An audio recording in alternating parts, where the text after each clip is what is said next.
માનનીય deputy CM sir, DGP સરના નિર્દેશ અનુસાર અને રાજકોટ રેન્જ ડીઆઈજી સરના માર્ગદર્શનમાં જો રાજ્યવ્યાપી ઓપરેશન મ્યુલ હેન્ડ 2.0 ચાલુ છે, એના જ ભાગરૂપે રાજકોટ ગ્રામ્ય જિલ્લામાં જો મ્યુલ એકાઉન્ટ વિરુદ્ધમાં જે કાર્યવાહી છે એના ભાગરૂપમાં કાર્યવાહી હાથ ધરવામાં આવી છે, જેમાં કુલ 16 આરોપીઓ વિરુદ્ધમાં 8 એફઆઈઆર રાજકોટ ગ્રામ્ય જિલ્લાના પોલીસ સ્ટેશન્સમાં દાખલ કરવામાં આવી છે. આ 8 એફઆઈઆર જે દાખલ થઈ છે આ અકાઉન્ટ્સમાં ટોટલ 50,1930ની કમ્પ્લેન આ અકાઉન્ટ્સના વિરુદ્ધમાં હતી અને ટોટલ અમાઉન્ટ જો ઇન્વોલ્વ હતો આમાં સાયબર ફ્રોડનો 1,78,92,645 રૂપિયા છે. આ 16 આરોપીઓમાંથી 9 આરોપીઓને અટક કરવામાં હાલ આવ્યા છે અને 7 આરોપીઓની શોધખોળ અલગ અલગ બ્રાન્ચેસ અને પોલીસ સ્ટેશન કરી રહી છીએ.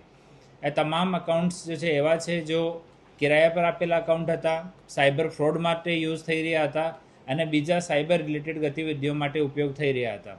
હું તમામ આપના નાગરિકોને અપીલ કરું છું કે તમારો અકાઉન્ટ કોઈ પણ સંજોગોમાં બીજા માણસને જીએસટી યુઝ માટે, અકાઉન્ટમાં ટ્રાન્ઝેક્શન માટે, સાયબર માટે ભાડા ઉપર નહીં આપો. જ્યારે પણ ફરિયાદ થશે તો સૌથી પહેલાં જો આરોપીમાં નામ આવશે ઓ અકાઉન્ટ હોલ્ડરનો આવશે. તો મહેરબાની કરીને કોઈ પણ પોતાનો અકાઉન્ટ બીજા માણસને નહીં આપે. પોતાનો અકાઉન્ટ તમે પોતે જ યુઝ કરો. કોઈ કહેતો હોય કે તમારી પેઢી ખોલીને તમને પાર્ટનર રાખીશ, તો આ વિષયમાં તમે સંપૂર્ણ માહિતી પહેલાં એકઠી કરો કે કઈ પેઢી છે, શું કામ કરશે. નહીં પછી થોડા દિવસમાં જ્યારે એના ઉપર ગુના દાખલ થશે ત્યારે સૌથી પહેલાં આરોપી જો અકાઉન્ટ હોલ્ડર જ બનશે.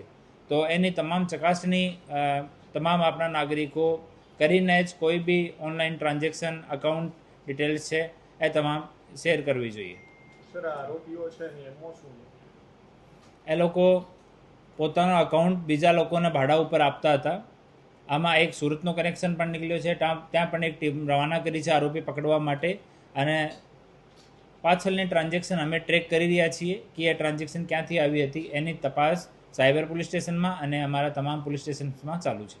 છેતરપિંડીની રકમ પરત મેળવી લેવામાં આવી છે કે હજી કાર્યવાહી ચાલુ છે? હાલ એની કાર્યવાહી ચાલુ છે. અમે તમામ જો કમ્પ્લેનન્ટ છે 1930ની કમ્પ્લેનમાં, આ કમ્પ્લેનન્ટ સાથે સંપર્ક કરી રહ્યા છીએ. એને બોલાવવામાં આવશે, એના નિવેદન લઈને અને પછી આગળ વધવામાં આવશે. હાલ સરકાર તરફે તમામ એફઆઈઆર દાખલ થઈ છે. સર, આ જે આરોપીઓ છે તેઓને કોઈ પૈસા મળતા હતા એકાઉન્ટ ભાડે આપે તો? હા, અમુક આરોપીઓ છે કબૂલ કરી છે કે કુછ પાર્ટિક્યુલર 5-10 હજાર રૂપિયા મંથલી અકાઉન્ટ ઉપર એ લોકો અકાઉન્ટ ભાડે આપતા હતા. સોરી, છેતરપિંડી કઈ રીતે કરતા હતા? આ લોકોનો તો જેટલા લોકો અટક થયા છે એનો અકાઉન્ટ યુઝ થયા છે તમામના, તો એના માસ્ટર માઇન્ડ બીજા લોકો છે. તો હાલ જો અકાઉન્ટ હોલ્ડર્સ છે એની ધરપકડ કરવામાં આવી છે. પછી પાછળની લેયરમાં જેટલા પણ માણસો નીકળશે આ તમામ વિરુદ્ધમાં કાર્યવાહી હાલ હાથ ધરવામાં આવી છે. સર, મુખ્યત્વે આ કૌભાંડ ક્યાંથી ચાલતું હોય છે, કયા રાજ્યમાંથી ચાલતું હોય? અલગ અલગ આના સેન્ટર છે.